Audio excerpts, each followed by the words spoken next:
Et salut à tous, c'est Amnez, j'espère que vous allez bien. Moi pour ma part ça va nickel. Aujourd'hui les amis, on se retrouve pour une petite vidéo suivie des Camponotus Liniperda. Donc si je vous fais une vidéo, c'est qu'il y a une raison. Donc ça a très bien évolué depuis la dernière vidéo. Et bien sûr on va voir ça ensemble. Donc les amis, allez, c'est parti. Donc on se retrouve directement dans le tube qui sert de nid. Et on peut remarquer une chose, le couvain. Ce couvain qui est juste exceptionnel. Franchement, elle m'a bien rattrapé tout ça. Donc si vous vous rappelez bien ce qu'on veut dire en vidéo, elle avait perdu tout son couvain pendant la diapause. Donc elle a tout simplement bien répondu.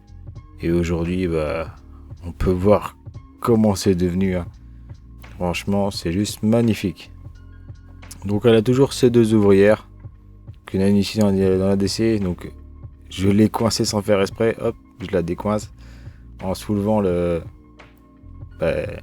Il y a le tube qui soulève un petit peu le tube plastique là. Et je lui ai coincé une antenne. Mais bon, c'est pas très grave. Donc je lui ai mis un peu de liquide sucré. Donc elle galérait. Donc je leur ai mis un petit bout de tube pour l'aider à monter. Et puis au final, elle a très bien réussi à y aller. Donc là, je vous ai mis mon doigt à côté de l'arène. Regardez-moi la taille de l'arène. C'est juste extraordinaire. Elle fait pas loin des 2,4 cm. C'est juste énorme pour une Liniperda. Regardez-moi là. Elle est juste magnifique. Donc là, je vous ai mis un petit macro. C'est juste plus joli à regarder. Et on voit beaucoup plus de détails. C'est que sa belle couleur. Franchement, regardez-moi cette tête énorme et tout. C'est juste une très belle fourmi.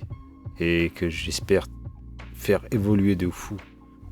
Donc je vous ai fait un petit plan sur la larve là. On voit un petit peu les crochets, je sais pas si vous avez remarqué, de la larve qui lui sert à se nourrir. Donc ça c'est juste super bien sur les grosses espèces de voir. On voit beaucoup mieux en détail comme ça sur le couvain. Comment ça se passe. Ainsi que là, la reine avec ses petites langues là. On les voit très bien aussi. Donc en tout cas, elle a une très belle physiogastrie. C'est pas la plus grosse que j'ai vue jusqu'à maintenant, mais elle est bien nourrie. Regardez-moi ce gastre énorme. Franchement, c'est juste parfait. Là, ça promet pour elle. Donc là, elle va se retourner. Donc vous allez voir que t'as pas trop de difficultés. Donc c'est un tube de 16 mm. Donc un tube que la plupart des Myrmeco utilisent. Et regardez, pour une jean aussi grosse, aucun souci. Donc du coup, qu'elle s'est retournée, on voit beaucoup mieux le couvain. Donc regardez-moi un peu toutes ces larves. Donc je pense une dizaine d'ouvrières qui arrivent là. Donc ça va être vraiment cool pour sa deuxième génération. Et là, on a déjà un cocon, les amis. Vous le voyez là, juste en dessous de la tête de la jean. Le premier cocon. Et les autres qui vont pas tarder. Donc ça, c'est vraiment cool.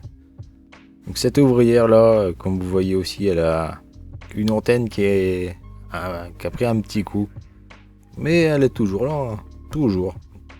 Elle a fait la diapose, depuis la sortie de diapose, donc début mars. Elle a toujours envie, elle a aucun souci avec ça. Elle arrive toujours à se servir de sa petite antenne, donc là elle est en train de se les nettoyer justement. Et ça fait plaisir, tant que elle a pas de souci. Moi, j'ai pas de soucis non plus. En tout cas, voilà. Je voulais vous faire ce petit suivi pour vous montrer un peu l'évolution. Donc la prochaine fois, on aura les nouvelles ouvrières qui vont arriver pour la prochaine vidéo. Et j'espère que tout va bien se passer jusqu'à là.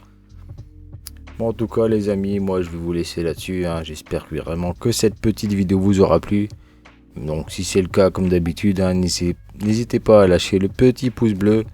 Et puis bien sûr, ceux qui n'y sont pas encore, à vous abonner à la chaîne. Ça la soutient. Donc n'hésitez pas à mettre la cloche pour ne rater aucune des nouvelles vidéos. Et nous les amis, on se retrouve pour la prochaine. C'était Amnez. Ciao.